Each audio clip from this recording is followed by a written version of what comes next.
The stagecoach lurched to a stop outside the weathered ranch house, just as the September sun began its descent over the Montana grasslands. And Martha Thomas wiped the dust from his eyes to see if the woman stepping down was really the bride he had corresponded with for 6 months, or merely another figment of his loneliness.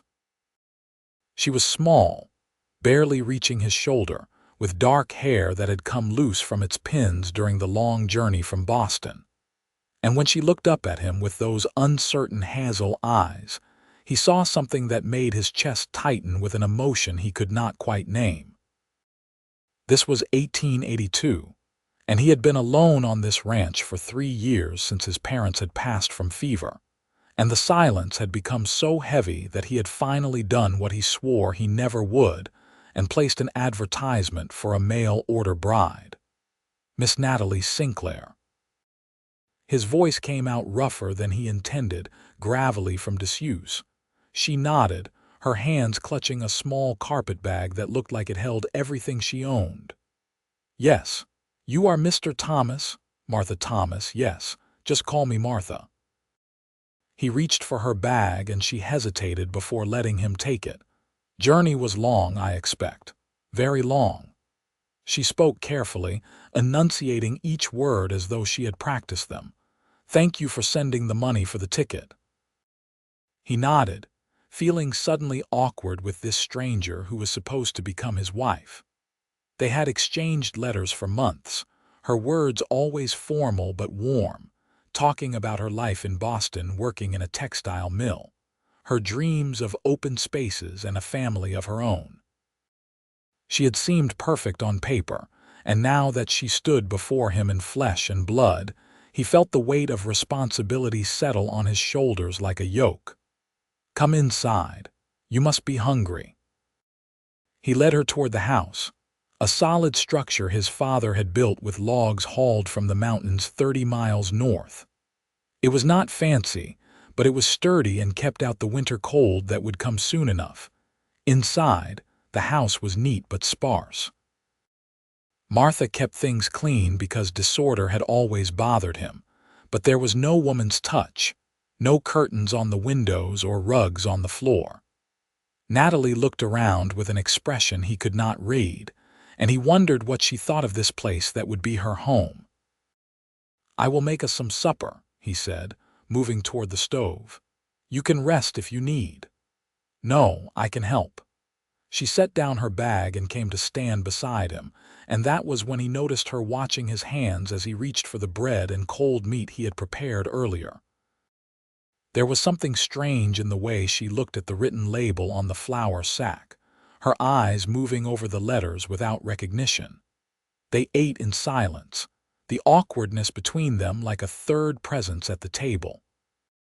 Martha tried to think of things to say, but everything that came to mind seemed foolish or too forward. She was going to be his wife, but she was also a complete stranger, and he did not know how to bridge that gap. After supper, as the last light faded from the sky, he brought out the stack of letters she had sent him, tied with a piece of string. "I have kept all of these. Your words meant a great deal to me during the lonely times." Natalie looked at the letters, and something passed over her face that might have been panic. She reached out and touched the top envelope, her fingers trembling slightly. "I am glad they brought you comfort. Would you like to read mine again? I know I am not much of a writer, but I tried to tell you about the ranch and what life would be like here." She stood abruptly, the chair scraping against the floor. "I am very tired. Perhaps we could talk more tomorrow." Of course. He felt like he had done something wrong but did not know what. "The bedroom is through there. I will sleep out here tonight." She looked at him with surprise. "But we are to be married. We will be married properly at the church in town. Until then, I will not presume." He saw her shoulders relax, and he knew he had said the right thing. "Rest well, Natalie."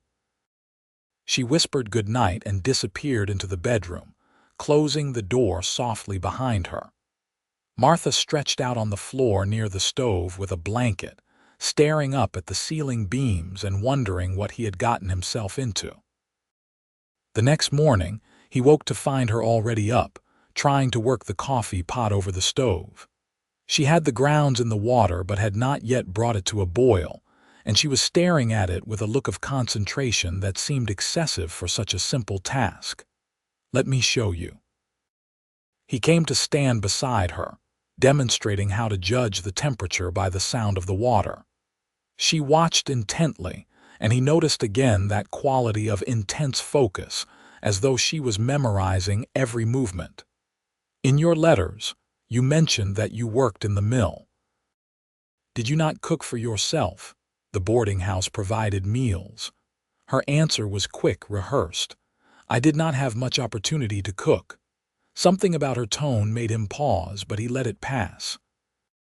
They worked together to make breakfast, and he found that she was capable with her hands, able to slice bread evenly and fry eggs without breaking the yolks. Whatever her inexperience with cooking, she was not helpless. After breakfast, he said, "We should go into town today. Talk to the minister about the wedding, and I need to pick up some supplies." Fear flashed across her face, quick and unmistakable. "Is that necessary? To go to town? We need to be married properly, and you will need to meet people, become part of the community." He studied her face, seeing the way she bit her lower lip. "Unless you have changed your mind about marrying me." "No," the word came out too fast, too desperate. "No, I want to marry you. I am not good with strangers." "Neither am I," he admitted, and saw her relax slightly. "But the people in Sweetwater are decent folks. They will welcome you." Sweetwater, Montana was not much of a town, just a main street with a general store, a saloon, a church, and a handful of other buildings.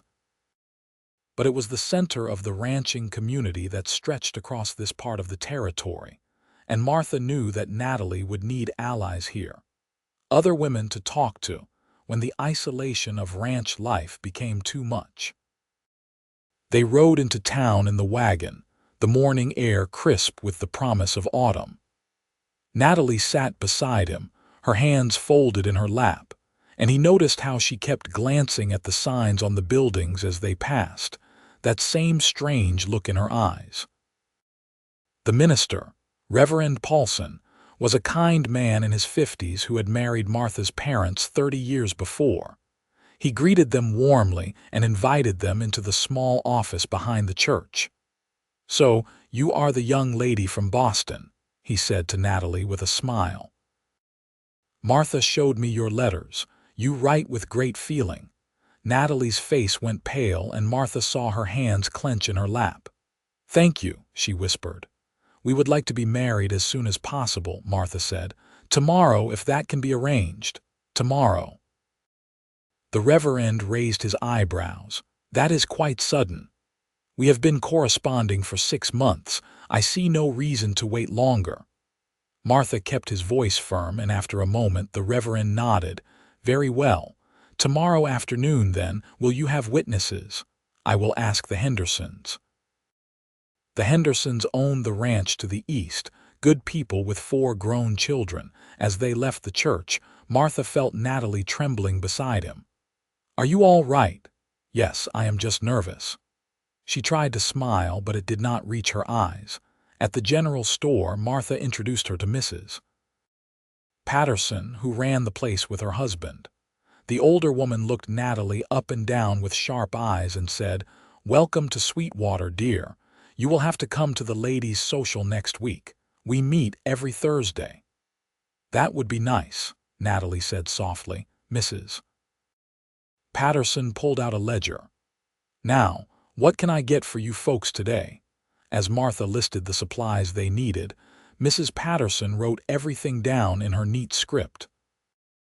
He noticed Natalie watching the woman write, her eyes following the movement of the pencil across the paper with that same intense focus. "Would you like to add anything?" he asked Natalie. She shook her head quickly. "No, thank you." On the ride back to the ranch, Martha could not shake the feeling that something was wrong. Natalie was quiet, staring out at the rolling grassland without really seeing it. He wanted to ask what was troubling her, but the words stuck in his throat. That evening, as they sat by the fire after supper, he pulled out a blank book he had bought years ago with the intention of keeping ranch records. He had never gotten around to it, preferring to keep the numbers in his head. Now, he opened it to the first page and picked up a pencil. "What are you doing?" Natalie asked. "I thought I might start writing down the important things that happen, starting with tomorrow, our wedding day." He smiled at her. "Would you like to write the first entry?" The color drained from her face. "No, you should do it. It is your book." "But you are such a fine writer. Your letters were so beautiful." She stood abruptly, her hands shaking. "I need to tell you something." Her voice was barely above a whisper. "I have been dishonest with you." Martha set down the book, his heart suddenly pounding. "What do you mean?" Tears spilled down her cheeks. "The letters, I did not write them. My friend Sarah, she wrote them for me. I told her what to say, but she put the words on paper because She could not continue, her shoulders shaking with silent sobs. He stood and went to her, not touching her but standing close enough that she would know he was there. "Because you what?" "Because I cannot read or write." The words came out in a rush of shame. "I never learned. My parents died when I was young, and I went to work in the mill when I was 10.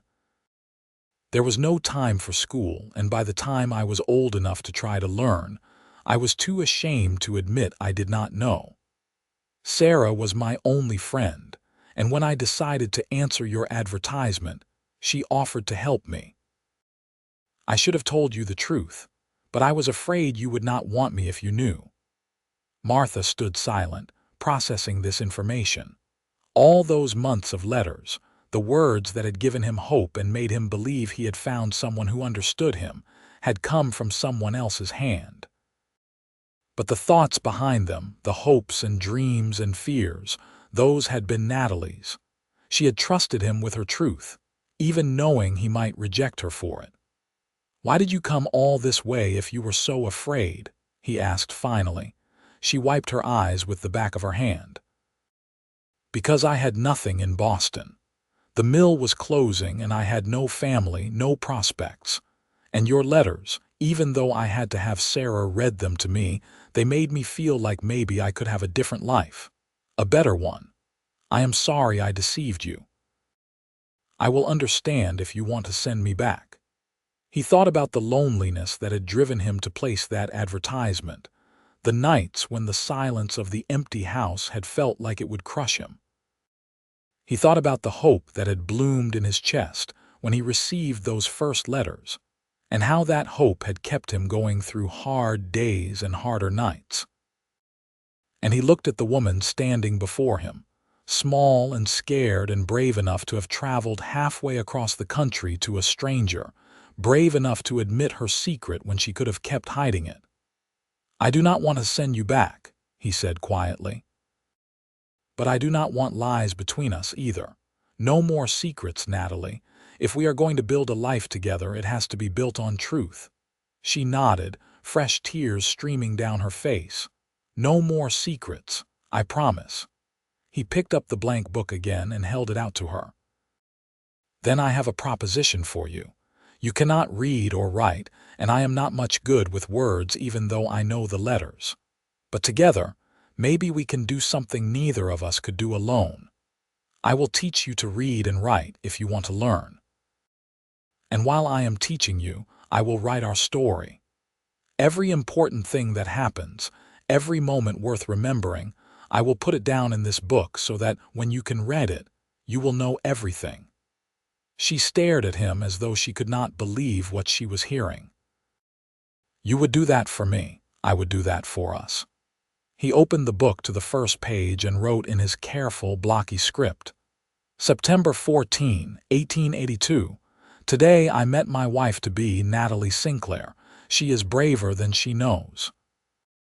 He showed her what he had written, and even though she could not read the words, she understood the gesture. She threw her arms around him, and he held her while she cried against his chest, all the fear and shame and relief pouring out of her in great heaving sobs. When she finally pulled away, she said, "I want to learn. I want to be able to read the story you write for us. Then we will start tomorrow after the wedding." He smiled at her, and this time she smiled back, genuine and bright. The next day dawned clear and cool, the sky a perfect blue that stretched forever. Martha put on his best shirt and jacket, and Natalie wore the one nice dress she had brought, a simple blue cotton that made her eyes look more green than brown. They rode into town together, and this time Martha noticed that Natalie sat straighter, her fear replaced by something that looked like determination. The ceremony was short and simple, with the Hendersons and Mrs. Patterson as witnesses. Reverend Paulson spoke about the sanctity of marriage and the importance of honesty and partnership, and Martha wondered if God had whispered in the old minister's ear about what words were needed. When it came time to sign the marriage certificate, Martha signed his name in firm letters, and then he guided Natalie's hand as she made an X where the bride's signature should go. He saw the shame flash across her face again, but he squeezed her hand and whispered, "Not for much longer." After the ceremony, Mrs. Henderson embraced Natalie and said, "You must come visit us soon. I will introduce you to the other ranch wives. We stick together out here." On the ride back to the ranch, as man and wife now, Martha felt the strangeness of it settle over him. This woman beside him was his responsibility now, his partner in everything. It was terrifying and exhilarating at the same time. That night, after a simple supper, he brought out the book again and wrote, "September 15, 1882. Today I married Natalie Sinclair, now Natalie Thomas. She wore blue and looked like the sky had come down to earth. I promised to teach her to read and write, and she promised no more secrets. I think we can make something good together." He showed it to her, and even though she could not read it, she traced her fingers over the words as though she could absorb them through touch. "Now," he said, pulling out a slate and a piece of chalk he had bought at the general store, "let us start with the letters, the alphabet. There are 26 of them, and each one has a sound." He wrote a capital A and showed her how to copy it. She held the chalk awkwardly at first, but her hand was steady from years of mill work, and soon she had produced a wobbly but recognizable A. "Good," he said, and the smile she gave him was worth more than gold. They worked for an hour that first night, going through the first 6 letters. Natalie was a quick study, memorizing the shapes and sounds with a hunger that made his heart ache. He wondered how long she had wanted this, to unlock the mystery of the written word. Over the next weeks, they fell into a routine. Martha would wake before dawn to tend the horses and cattle, and Natalie would make breakfast.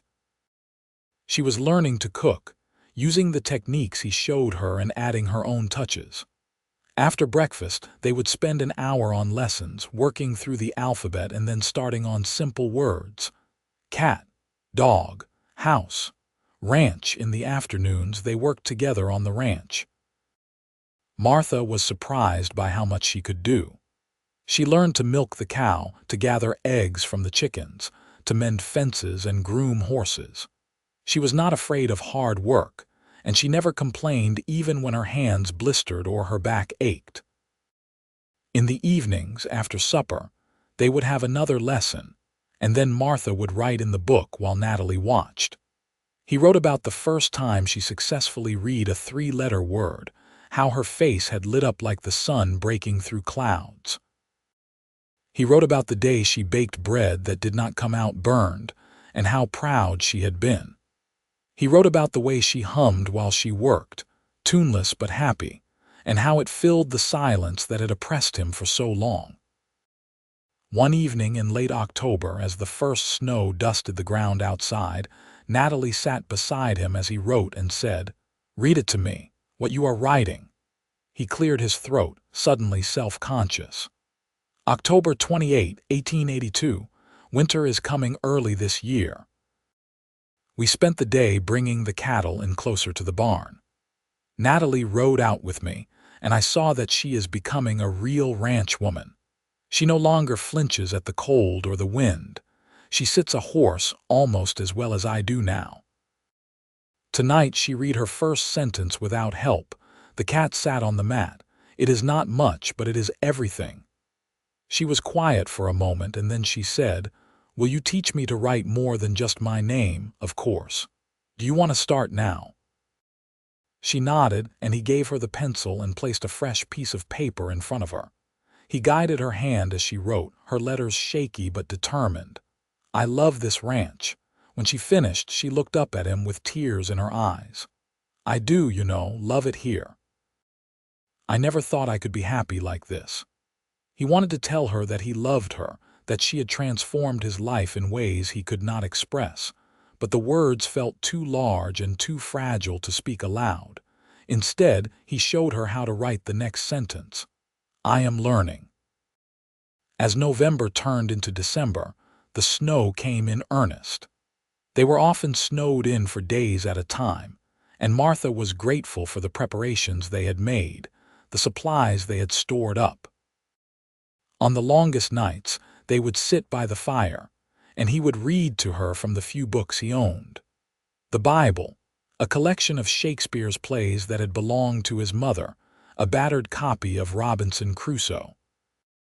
Natalie would listen with complete attention, her eyes closed, absorbing every word. Sometimes she would ask him to read the same passage 2 or 3 times, memorizing the flow of the language. And when they had their lessons, she would practice writing sentences that echoed the rhythms of what she had heard.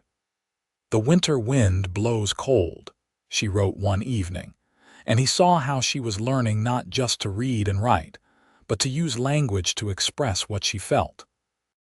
One night in mid-December, as a blizzard raged outside and they huddled close to the stove, Martha wrote in the book, "December 15, 1882.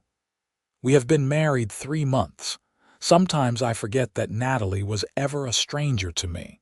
She fits into my life like she was always meant to be here." Today she read 3 pages from the Bible without stumbling once. "I am so proud of her I could burst. I think I am falling in love with my wife." He showed it to her, and she worked through the words slowly, her lips moving as she sounded them out. When she reached the last sentence, she stopped and looked up at him with wide eyes. "Is that true?" she whispered. He nodded, his throat tight. "I think so. I have never been in love before, so I am not certain what it should feel like. But when I look at you, when I watch you learning and growing and becoming more yourself every day, I feel something I have never felt before, something good and strong and right." She set down the book with trembling hands. "I think I am falling in love with you too. Maybe I have been falling since the day you did not send me away when I told you the truth." He reached out and took her hand, and she moved closer until she was sitting pressed against his side. They stayed like that for a long time, listening to the wind howl and the fire crackle, and Martha thought that he had never been so warm in his life. Christmas came, and Martha carved Natalie a wooden box to keep her writing practice papers in. She gave him a scarf she had knitted from wool she had sheared and spun herself, working on it in secret during the hours he was out tending the animals. It was lumpy and uneven, but he wore it every day and treasured it more than anything else he owned. As winter deepened, they grew closer in every way. They were husband and wife not just in name now, but in truth, and Martha marveled at how natural it felt, how right. On the coldest nights, they would lie together under piles of quilts, and he would trace the letters of the alphabet on her back until she fell asleep. One morning in February, Natalie woke feeling ill. She tried to hide it, but Martha noticed how pale she was, how she could barely eat breakfast. As the days passed and the sickness continued, always in the mornings, they both began to suspect what it might mean. "I think I might be with child," she said one evening, her hand resting on her still flat stomach. Martha felt a surge of joy so intense it frightened him. "Are you certain?" "Not certain, but fairly sure. All the signs are there." She looked nervous.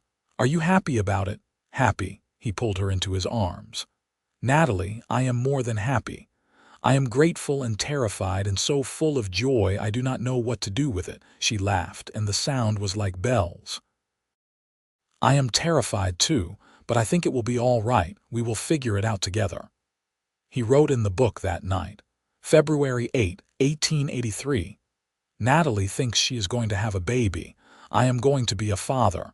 I never dared to dream my life could be this full." She can read almost anything now, though she still struggles with longer words. But she can write full paragraphs, her handwriting getting neater every day. "I told her that when the baby comes, she will be able to read stories to him or her. She cried at that, happy tears. I love my wife. I am certain of it now." When he showed her what he had written, she read it slowly, her finger following the lines. When she finished, she took the pencil from him and wrote beneath his entry, "I love my husband too. He gave me the gift of words, and now we will give our child the gift of a family." Spring came late that year, the snow not fully melting until April. But when it did, the world burst into life. Natalie's belly swelled with the baby, and Martha found himself constantly amazed by the changes in her body, the way she glowed with health despite the discomfort. They rode into town in May for supplies, and Mrs. Henderson took one look at Natalie and insisted on throwing her a gathering with the other ranch wives. Martha left her there and went to the saloon for a drink with some of the other ranchers, men he had known for years but never been close to. "Marriage suits you," Tom Henderson said, clapping him on the back. "You look like a new man." "I feel like a new man," Martha admitted. "I did not know I could be this happy." When he picked Natalie up hours later, she was glowing, her arms full of baby clothes the women had made for her. "They were so kind," she told him on the ride home. "They gave me advice about the birth, and they promised to help when the time comes." The baby came in September, a year almost to the day after Natalie had arrived at the ranch. Martha rode through the night to fetch Mrs. Henderson, who had helped deliver half the babies in the county. He paced outside the bedroom door while the women worked, terrified by every cry he heard from Natalie. When Mrs. Henderson finally opened the door and said, "You have a son and your wife is fine," he nearly collapsed with relief. The baby was tiny and red and perfect, with a shock of dark hair and lungs that worked remarkably well. Natalie held him and cried, and Martha sat beside her on the bed, afraid to touch something so small and fragile. "He needs a name," Natalie said, her voice exhausted but happy. "You choose," Martha said. "You did all the work," she smiled. "What about Benjamin? It means son of the right hand, a helper. Benjamin Thomas, I like it." He carefully touched the baby's cheek, marveling at how soft the skin was. That night after Mrs. Henderson had gone home and Natalie and the baby were both sleeping, Martha wrote in the book. September 13, 1883. "Our son Benjamin was born today. He is healthy and strong, and Natalie came through the birth well. I am a father. The word feels too big to understand. When I look at him, I see the future stretched out like the Montana plains, full of possibility." Natalie held him and read him the first page of this book, the entry I wrote the day we met. "Our son will grow up knowing how to read and write, and he will never have to feel the shame his mother felt. We will make sure of it." The first year of Benjamin's life passed in a blur of sleepless nights and endless wonder. Natalie continued to practice her reading and writing, now often reading aloud to the baby as she nursed him. Martha would listen to her voice, clear and confident now, so different from the frightened whisper she had arrived with, and feel his heart swell with pride and love. When Benjamin was 6 months old, Natalie took the book one evening and wrote a full-page entry herself, her handwriting neat and sure. March 3, 1884. Benjamin smiled at me today, a real smile, not just gas. Martha says I am imagining things, but I know what I saw. Our son has his father's eyes, steady and kind. I think about the woman I was 2 years ago, scared and ashamed and alone. I think about the chance Martha took on me, how he could have sent me away but instead offered to write our story. I want Benjamin to know how lucky he is to have such a father. I want him to know that love is not just about grand gestures, but about small kindnesses repeated day after day. Martha teaches me something new every day, not just about reading, but about being brave enough to grow. When Martha read what she had written, he held her close and said, "You were always brave. I just helped you see it." The years flowed into each other like the seasons, each one bringing changes and growth. Benjamin learned to walk and talk. His first words, mama and dada, followed shortly by horse and cow.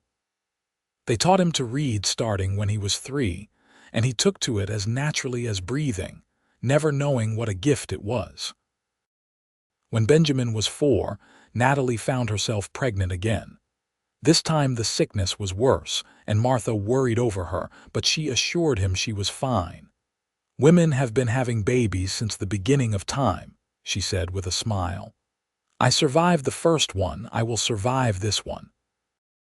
Their daughter came in the spring of 1888, a tiny thing with Natalie's hazel eyes and a surprisingly loud voice. They named her Sarah after the friend who had written those first letters, the friend who had made all of this possible. Natalie wrote in the book, April 12, 1888. Sarah Thomas was born today. I wish I could tell my friend Sarah that I named my daughter after her, but I lost touch with her when the mill closed. Still, I hope she knows somehow that her kindness changed my life. Martha and I have been married almost 6 years now.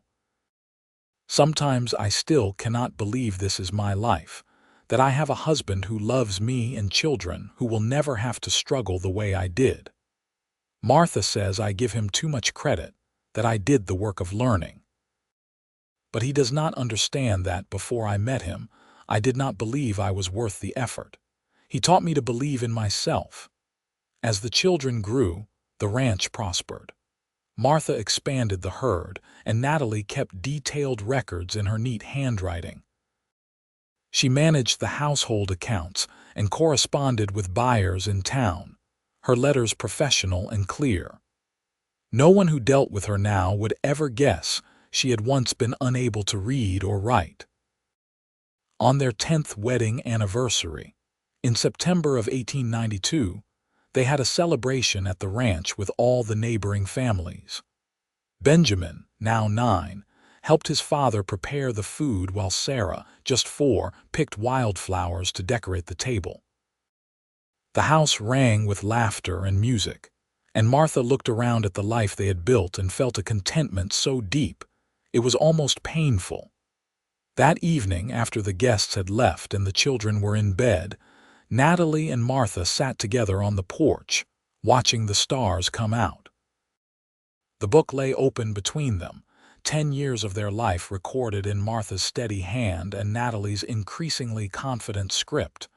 "Read me the first entry," Natalie said. "The one you wrote the day we met." Martha picked up the book and read. September 14, 1882. "Today I met my wife-to-be, Natalie Sinclair. She is braver than she knows." Natalie smiled. "I did not feel very brave that day. I felt like a fraud. But you were brave. You got on that stage and traveled into the unknown. You admitted your secret when you could have kept hiding it.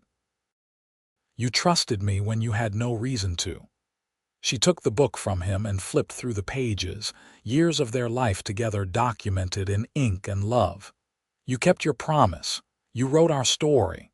"I did, though you write much of it now yourself, only because you taught me." She set the book aside and took his hand. "Martha, I want to do something.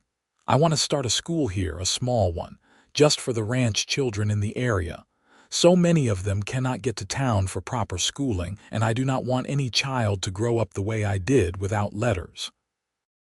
He considered this, thinking of the logistics. "We would need to build a schoolhouse, and you would need books and supplies. I know it would be a lot of work, but I think it matters. Education changed my life. I want to give that to others." He squeezed her hand. "Then we will do it. We will build a school." Over the winter of 1892 and into the spring of 1893, Martha and some of the other ranchers built a small schoolhouse on a corner of the Thomas property, equidistant from the neighboring ranches. It was a simple one-room building with benches and a stove, but it was sturdy and well made. Natalie wrote to Boston and ordered books and slates and everything a school might need. She studied teaching methods from books Martha bought for her in town, preparing lessons and planning curriculum. When the school opened in September of 1893, 11 years after Natalie had arrived in Montana, 8 children attended, including Benjamin and Sarah. Natalie stood before them on that first day, her heart pounding, and said, "My name is Mrs. Thomas, and I am going to be your teacher. I learned to read when I was grown, and it was hard, but it changed everything for me. I want to help you learn too, so you can have every opportunity in life." Benjamin, who knew his mother's story, looked at her with such pride that she had to blink back tears. She thought about the frightened woman who had stepped off the stagecoach 11 years before, unable to read the sign above the general store, and marveled at how far she had come. That evening she wrote in the book, "September 15, 1893. Today I became a teacher. Me, who could not read my own name just 11 years ago. The children were wonderful, so eager to learn. I looked at them and saw myself, and I was determined to give them what Martha gave me, the belief that they are worth the effort. Our life is not perfect, but it is ours, built on honesty and hard work and love. I am grateful every day for the man who said then, 'I will write our love story for us,' instead of sending me away." The school thrived, and Natalie became known throughout the county as an excellent teacher. More children enrolled, some families traveling an hour or more to bring their children to her. She taught reading and writing, arithmetic and geography, but most of all she taught her students that it was never too late to learn, never too late to grow. Martha continued to run the ranch, now with Benjamin's help. The boy was turning into a fine young man, responsible and hardworking. Sarah, meanwhile, showed an aptitude for learning that delighted both her parents. She could read before she was 5 and wrote stories in a notebook Martha bought her. When Benjamin was 16, in 1899, he told his parents he wanted to go to agricultural college in Bozeman. "I want to learn the new methods, bring them back to the ranch, make it even better." Martha felt a pang at the thought of his son leaving, but he saw the determination in Benjamin's eyes and knew he could not refuse. "Your mother and I will support you, but you have to promise to come back when you are done." "I will always come back," Benjamin said. "This is home." That fall, they took Benjamin to Bozeman and helped him settle into the boarding house near the college. Natalie cried the whole way home, and Martha held her hand while he drove the wagon. "He is growing up," she said. "Soon he will have his own life. He will always be our son." And we still have Sarah. Sarah, now 11, was indeed still at home, still attending her mother's school and helping around the ranch. She was a bright, curious child, always asking questions and reading everything she could get her hands on. 2 years later, in 1901, something happened that brought Natalie's past unexpectedly into her present.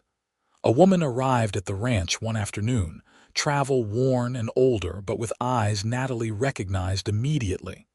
"Sarah," Natalie whispered, unable to believe what she was seeing. "Natalie, I have been looking for you for years." Sarah rushed forward and embraced her old friend. After the mill closed, I lost track of you. I only recently learned you had come to Montana, and I have been asking after you in every town between here and Boston." They spent the evening talking, catching up on nearly 20 years of life. Sarah had married a shopkeeper and had 3 children, but her husband had died 2 years before, and she was struggling to make ends meet. "Come stay with us," Natalie urged. "We have room, and the children would love to meet you. You are the reason I have this life. If you had not written those letters for me, I would never have come here, never have met Martha." Sarah stayed, and over the weeks that followed, she and Natalie rebuilt their friendship. Sarah was amazed by how Natalie could read and write now, and Natalie told her the whole story of how Martha had taught her, how he had written their story so she could read it once she learned. "He must love you very much," Sarah said one evening. "He does. And I love him. He saw past my shame to who I could become." Sarah eventually decided to stay in Montana, settling in Sweetwater and opening a dressmaking shop. She became a regular visitor at the ranch and a beloved aunt figure to Benjamin and Sarah. Benjamin came home from college in 1902, full of new ideas and energy. He implemented crop rotation and brought in new breeding stock for the cattle. The ranch prospered under the combined efforts of father and son, and Martha felt the satisfaction of knowing his legacy would continue. Sarah Thomas, the younger, went away to Teachers College in 1905, determined to follow in her mother's footsteps. "I want to teach like you do, Mama," she said, with heart. With both children grown and gone, Martha and Natalie found themselves alone together for the first time since Benjamin had been born. It was strange at first, the house so quiet, but they rediscovered the intimacy of their early years. One evening, as they sat on the porch watching the sunset, Natalie said, "Read me our story. From the beginning." Martha brought out the book, now worn and full, pages and pages of their life together. He read the first entry, his voice the same rumble it had been all those years ago, and then the second, and the third. He read about her learning to write her name, about their first child, about the school, about all the joys and sorrows and ordinary days that had made up their marriage. When he finished, Natalie took the book and added a new entry. June 15, 1906. "Today, Martha read me our entire story, from the frightened girl who arrived on the stage coach to the woman I am now. 24 years of marriage, of partnership, of love. I think about what my life would have been if I had not answered that advertisement, if I had let my shame keep me in Boston. I would have missed everything that matters. Martha gave me words, but more than that, he gave me the courage to become who I was meant to be. Our children are grown and making their own way in the world. The school continues to thrive. The ranch is prosperous. And I am here with the man I love, watching the sun set over the land we have worked together all these years. This is happiness. This is home." Martha read what she had written and said, "You write beautifully now, better than I ever could. You taught me everything I know." "No," he said softly. "I taught you the mechanics. The beauty was always in you. You just needed to learn how to let it out." They sat in comfortable silence, holding hands as the stars began to appear. Somewhere in the distance, a coyote called, and one of the horses whinnied in response. The wind rustled through the grass, the same grass that had been there when Martha's parents first claimed this land, the same grass that would be there long after he and Natalie were gone. But they had left their mark on this place, had built something that would last. Not just the ranch or the school, but the story they had written together, the proof that love and patience and determination could transform lives. Benjamin came home in 1907 with a wife, a sweet girl named Emma from Bozeman.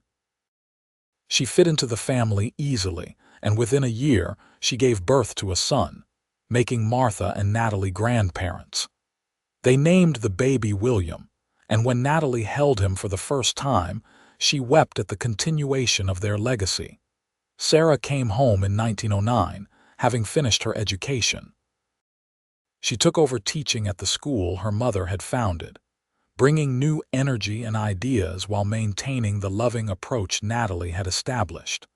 As the years passed, Martha and Natalie settled into a peaceful old age. They still worked the ranch, though Benjamin had taken over most of the heavy labor. They still taught at the school, though Sarah did most of the daily instruction. They watched their grandchildren grow, now 3 of them, with a 4th on the way.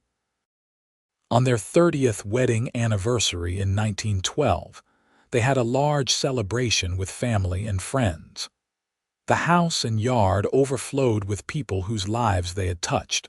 Former students, now grown with children of their own, neighboring ranchers, townspeople from Sweetwater.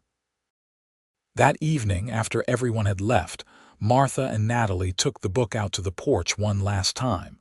It was nearly full now, 30 years of entries documenting a life well lived.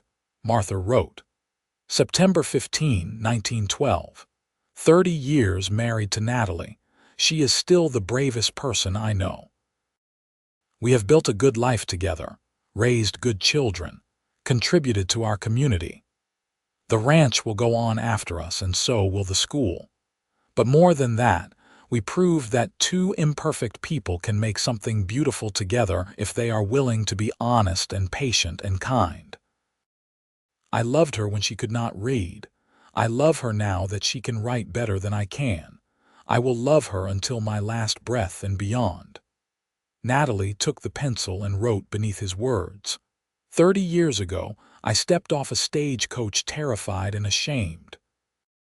Martha could have sent me away, but instead he said, then I will write our love story for us. He kept that promise. But the truth is, we wrote it together. Every day, every choice, every moment of kindness and patience and love. This is our story. These pages hold our truth. And when we are gone, I hope our children and grandchildren will read this and understand that love is not about grand gestures or poetry. It is about showing up every day and choosing each other, over and over again. It is about giving someone the tools to become who they are meant to be and then watching with joy as they flourish. Martha, you gave me the world. Thank you for teaching me to read, but more importantly, thank you for teaching me that I was worth teaching. I love you now and always. They sat together on the porch, hands intertwined, and looked out over the land they had worked for 3 decades. The Montana sky stretched above them, vast and filled with stars, and they felt the peace that comes from a life well lived and love freely given. The years continued to flow, bringing changes as years do. Martha's health began to fail in his 70s, his joints stiff with arthritis, and his breathing labored from decades of hard work. Natalie nursed him tenderly, reading to him from the book they had written together, reminding him of all the beautiful moments they had shared. On a spring morning in 1920, with Natalie holding his hand and the book open on his lap, Martha passed away peacefully. He was 78 years old, and he had lived to see 4 grandchildren grow strong and healthy, to see the ranch thrive under Benjamin's capable management, to see the school educate hundreds of children. Natalie grieved deeply, but not bitterly. She had had 38 years with a man who had loved her unconditionally, who had given her the tools to transform her life. She continued to live at the ranch, helping with the grandchildren and occasionally teaching at the school, but mostly she spent her time tending Martha's grave and writing in the book. She filled the remaining pages with memories, stories she had never written down before. She wrote about the little moments that had made up their life together. The way Martha had always made coffee exactly how she liked it, the way he had kissed her forehead before leaving for work each morning, the way he had never once made her feel less than because of her beginnings. When the book was finally full, every page covered with the story of their love, Natalie closed it carefully and wrapped it in oilcloth to preserve it. She gave it to Benjamin with strict instructions. "This is our story, your father's and mine. Keep it safe. Let your children read it when they are old enough to understand. Let them know that they come from love, that their grandfather was a man who chose kindness over judgment, who saw potential in a scared, illiterate woman and helped her become who she was meant to be." Benjamin promised, tears streaming down his face, and Natalie knew the story would be preserved. She lived another 10 years, dying peacefully in her sleep in 1930 at the age of 71. She was buried next to Martha under the wide Montana sky, and at her funeral, Sarah read passages from the book to the assembled crowd. There was not a dry eye among them. The book passed down through the generations, read by great-grandchildren and great-great-grandchildren. It became a family treasure, a reminder of where they came from and what their ancestors had built together. The ranch still operated, though it had changed with the times, and the school still stood, though it had been expanded and modernized. But the heart of the story remained the same. A lonely rancher and an illiterate mail-order bride who had found in each other not just love, but the courage to become their best selves. Martha had written their love story, but Natalie had learned to write it too, and together they had created something that would endure long after they were gone. Their love had not been easy or simple. It had required work and patience and the willingness to be vulnerable with each other. But it had been real and deep and transformative, the kind of love that changes everything. And in the end, that was the greatest lesson their story taught. That love is not about perfection, but about showing up day after day and choosing each other. It is about giving someone the tools they need to grow and then celebrating as they flourish. It is about writing a story together, one word at a time, until those words become a life worth living. The book sat on a shelf in the ranch house, worn but carefully preserved, a testament to two people who had taken a chance on each other and built something beautiful. And when Benjamin's grandson opened it one day and began to read, he understood what his great-great-grandfather had meant when he wrote that first entry. "She is braver than she knows." They had both been braver than they knew, and together they had written a love story for the ages.